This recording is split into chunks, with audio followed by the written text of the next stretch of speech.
अस्सलाम वालेकुम। मैं रीना सिद्दीकी आपसे मुखातिब हूँ। उम्मीद करती हूँ कि आप सब खैरियत से होंगे और हिफाजत में होंगे। इस वक्त पाकिस्तान में जो बदतरीन सैलाब आया हुआ है, जिसने कि एक तबाही और बर्बादी की एक तारीख रकम कर दी है।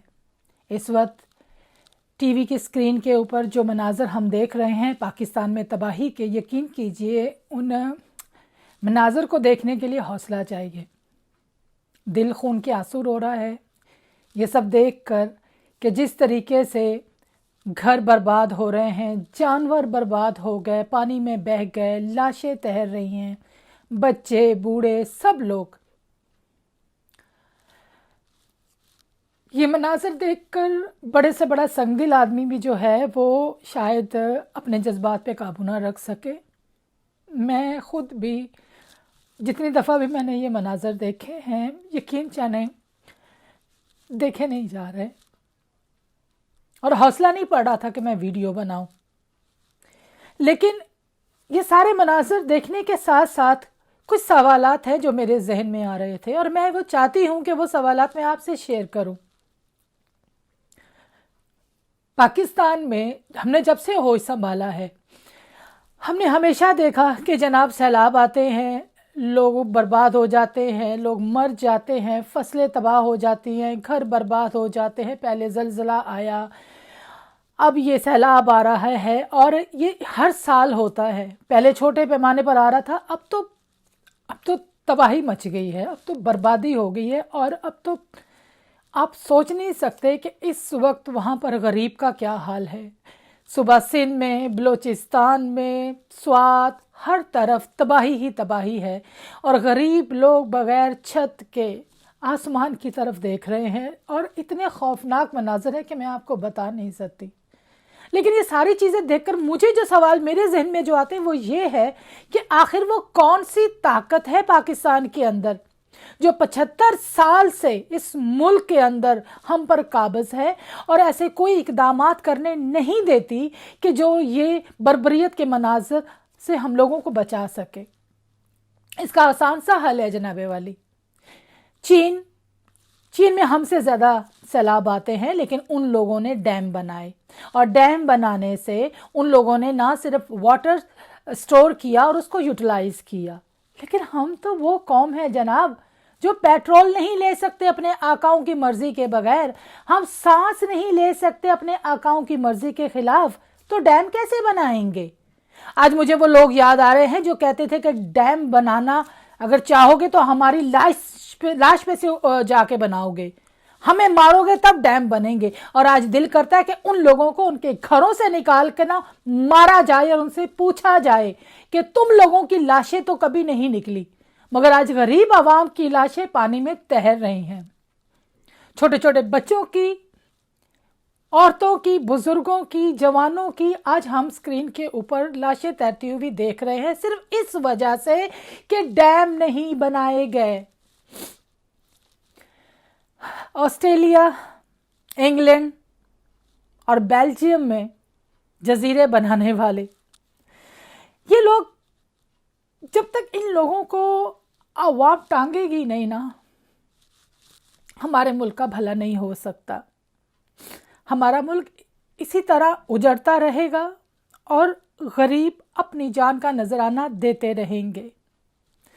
ये लोग कभी भी पाकिस्तान में डैम बनाने नहीं देंगे। जिस मुल्क के चौकीदार चोर हों, आलम लौंडेबाज हों, कानून अंधा हो, सहाफत खामोश हो, हक सच की बात करने वाला दहशतगर्द कहलाए, गरीब आदमी जब बोलना चाहे तो उसको जूतों और थप्पड़ों से नवाजा जाए, जहां बोलना गुनाह है, जहां हकीकत बयान करना गुनाह है, जहां पर सवाल करना गुनाह है, उस मुल्क से आप क्या क्या क्या क्या तवक्को रखते हैं। आप उस मुल्क में क्या होगा, कोई कैसे हक सच की बात कर सकता है। डैम ना बनाने की जो असल वजह मेरी समझ में आती है ना, वो तो ये है जनाब कि अगर डैम बन गए तो गरीब आवाम खुशहाल हो जाएगी और अगर वो खुशहाल हो गई तो बाद में हमारे ये सियासतदान ढोंग ड्रामे कैसे करेंगे, तो गरीब आवाम खुशहाल हो जाएगी पानी स्टोरेज होगा तो उससे हम बिजली पैदा कर सकेंगे, जिससे हमारे मुल्क के माली मसाइल हल होंगे। अब जनाबे वाली ये सारी बातें किनको एक आंख नहीं भाएंगी? ये उनको नहीं भाएंगी जो कि हमेशा गरीबों की कब्रों के ऊपर खड़े होकर फातिहाना तरीके से अपनी सियासत चमकाते हैं। अगर गरीब खुशहाल हो जाएगा जनाबे वाली तो बाहर से इमदाद आना बंद हो जाएगी, और अगर इमदाद आना बंद हो गई तो हमारे सियासतदानों की प्रॉपर्टियां कैसे बनेंगी? हमारे न्यूट्रल्स की खानदान के खानदान बाहर कैसे सेट होंगे? वो किस तरीके, कहाँ से कमाएंगे, कहाँ से वो पैसा इकट्ठा करेंगे? लिहाजा उसके लिए ज़रूरी है कि गरीब आवाम मरे, इस तरह के दिलखरेश मनाजर नज़र आए दुनिया को, उनको इमदाद मिले, और फिर ये इमदाद उन गरीबों तक नहीं पहुंचेगी, ये इमदाद पहुंचेगी उन करप्ट सियासतदानों के पास और उन बूटों वालों के पास जो कि सदियों से हमारे मुल्क के साथ चिमड़े हुए हैं और इसको खुरेद खुरेद के खा रहे हैं। क्योंकि हकदार को हक तो मिलेगा नहीं। अगर हकदार को हक मिल रहा हो या मिलता हो तो हमारी आवाम का एतमाद बहाल हो इन लोगों के ऊपर। कितनी बदकिस्मती है इस वक्त हमारे मुल्क की कि हमारा मुल्क इस वक्त जिस सूरत हाल से दो चार है, सारी दुनिया में जितने भी लोग हैं, जो मुसलमान, पाकिस्तानी, हमदर्द दिल रखने वाले जितने लोग हैं, वो जब ये सोचते हैं कि हम इनकी मदद करें तो साथ ही में ख्याल उनके जहन में ये भी आता है कि क्या हम जो पैसा देंगे वो वाकई ही इन गरीबों पर लगेगा, ये इन गरीबों तक पहुंचेगा।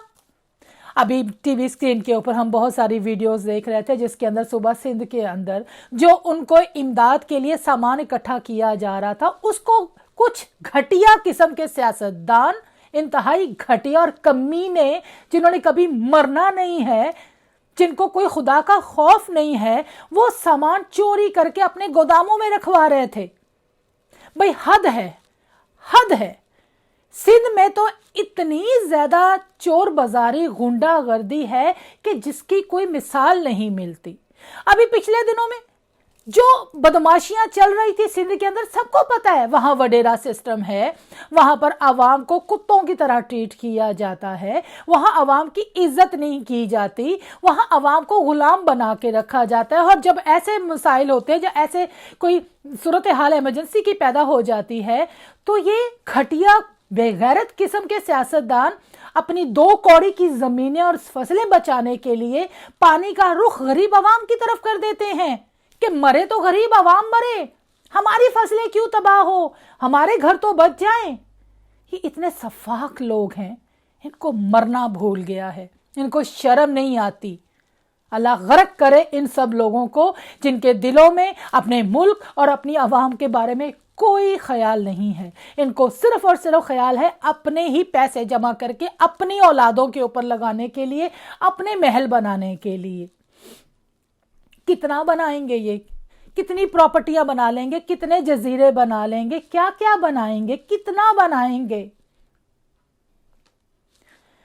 जाना तो सबने खाली हाथ है जनाब, कोई अपने साथ कुछ लेके नहीं जाएगा।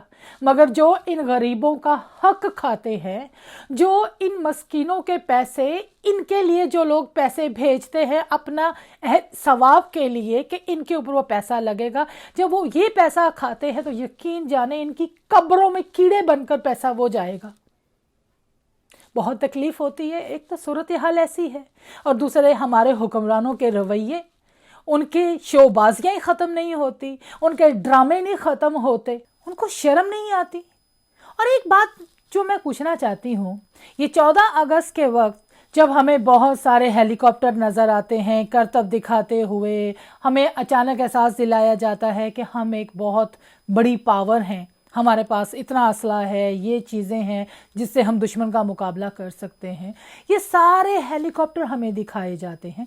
ये हेलीकॉप्टर इस्तेमाल करने का हक सिर्फ और सिर्फ इन करप्ट सियासतदानों को है या सिर्फ न्यूट्रल्स को है कि जब मुल्क में बर्बादी हो जाए, तबाही हो जाए, लोग मर चुके हों, तब ये लोग बाहर निकलें उन हेलीकॉप्टर्स के ऊपर और फिर देखें और फोटो शूट करवाएं और लोगों को दिखाएं कि हमारे दिल में आवाम का कितना दर्द है। कि मरने के बाद हम जाकर हाल पूछते हैं आवाम का। ये हेलीकॉप्टर्स उस वक्त कहाँ होते हैं जब आवाम पानी के बीच में खड़ी होकर आसमान की तरफ देख रही होती है। ये हेलीकॉप्टर है या घरों में रखे हुए कीमती क्रॉकरी, वो कीमती बर्तन जो सिर्फ मेहमानों के आने पर सामने लाए जाते हैं, वरना उनको धोकर साफ करके सजा दिया जाता है। क्या ये हेलीकॉप्टर किराए के होते? क्या ये हेलीकॉप्टर सिर्फ एक मखसूस काम के लिए है? तो आवाम के लिए कहाँ है? इन ममालिक के अंदर जहां हम रहते हैं, वहां पर अगर एक कुत्ता भी पानी में गिर जाए तो उसको बचाने के लिए, उसको रेस्क्यू करने के लिए ना सिर्फ गाड़ियां आती हैं, हेलीकॉप्टर तक आ जाते हैं। और हमारे मुल्क की बदकिस्मती ये है जनाब कि गरीब लोग पानी में डूब के मर रहे थे, बर्बाद हो रहे थे, सारा कुछ बह रहा था पानी में और वो आसमान की तरफ देख रहे थे और कोई हेलीकॉप्टर नहीं था। आखिर बर वक्त इमदाद क्यों नहीं दी गई आवाम को? क्यों नहीं उनको इमदाद पहुंचाई गई? क्यों इतनी देर के बाद इनको होश आया? हाँ, वाकई ये तो बात है, होश तो इनको बहुत देर के बाद आया, क्योंकि ये मसरूफ थे जनाब, ये बिजी थे, ये बहुत मसरूफ थे अपनी सियासत चमकाने के लिए। अपना भगोड़ा सियासतदान जो मुल्क छोड़ के भाग गया था, वो करप्ट, वो जो सरदार है चोरों का, उसको वापस लाने की प्लानिंगों में बिजी थे। ये इमरान खान को गिराने की प्लानिंगों में बिजी थे। ये उसकी पार्टी को बैन करने में बिजी थे, उसमें मुकदमात बनाने में बिजी थे, ये लोगों की जुबान बंदी में बिजी थे। ये सियासतदान जितने भी हैं, ये जितना करप्ट टोला है, ये इन कामों में सर जोड़ के बैठा हुआ था कि किस तरीके से इमरान खान की पार्टी को बैन किया जाए, इसको अवाम में जलील किया जाए, बर्बाद किया जाए, ताकि मैदान खाली हो तो फिर अपना भगोड़ा हम वापस लेकर आए और अवाम के सर पे दोबारा मुसल्लत करें। और क्या करें हम इस तरह से कि वापस आके उसको अपने करप्शन के केसेस का सामना ना करना पड़े। इसमें बिजी थे सरकार, ये न्यूट्रल्स, ये सियासतदान कि इस चीज में बिजी थे। इनके कानों के अंदर अवाम की चीखें नहीं पहुंच रही थी, इनको सुनाई नहीं दे रहा था, इनको गरीबों की आह पुकार सुनाई नहीं दे रही थी। इनको सिर्फ और सिर्फ अपनी कुर्सियां, अपनी जागीरदाराना सोच, इनकी जो पावर है, इनकी जो घटिया सोच है और 75 साल से जो इनका हमारे मुल्क पर कब्जा है, उसको कैसे कायम रखना है, ये उन तदबीरों में लगे हुए थे। अगर बर वक्त इमदाद की जाती, और इनके में बहुत सारे लोगों को पहले से ही वार्निंग मिल चुकी थी कि इस साल तवक्कुआत से ज़्यादा बारिशें होंगी। उसके बाद फिर इनके जो लाडले इंडिया वाले हैं, वो तो हर साल पानी छोड़ते हैं, वो तो हर साल पानी का रुख पाकिस्तान की तरफ कर देते हैं। ये कोई नई बात नहीं है और हमारे हुक्मरानों को पता भी है, लेकिन ये सब कुछ एडवांस में क्यों नहीं किया गया? हाई अलर्ट क्यों नहीं जारी किया गया? आवाम को पहले से बचाने की तदाबीर क्यों नहीं की गई? इसलिए कि इन लोगों के पास टाइम नहीं है, गरीब लोगों के लिए इनके पास वक्त ही नहीं है। सरकार इनको तो अपना माल बनाने, अपनी तिजोरियां भरने, अपनी प्रॉपर्टियां, अपने जजीरे, अपनी सियासतें चमकाने के अलावा इनको और किसी चीज की परवाह ही नहीं थी। और इस वजह से ज्यादा नुकसान हुआ, इस वजह से ज्यादा नुकसान हुआ सरकार। पर हर अल्लाह ताला हमारे मुल्क और हमारी आवाम पे रहम करे। पाक परवरदिगार दुआओं में याद रखेगा और स्पेशली इस वक्त पाकिस्तान और उसकी आवाम को आपकी दुआओं की बहुत ज़रूरत है और आपकी मदद की भी। कोशिश कीजिए जब नमाज पढ़ें, इबादत करें, ना जाने किसकी कोई बात अल्लाह को मंजूर हो जाए कि अल्लाह ताला हमारे मुल्क और उसकी आवाम पे रहम करे। दुआ में याद रखिएगा। मुलाकात होगी नेक्स्ट वीडियो में। अल्लाह हाफिज़।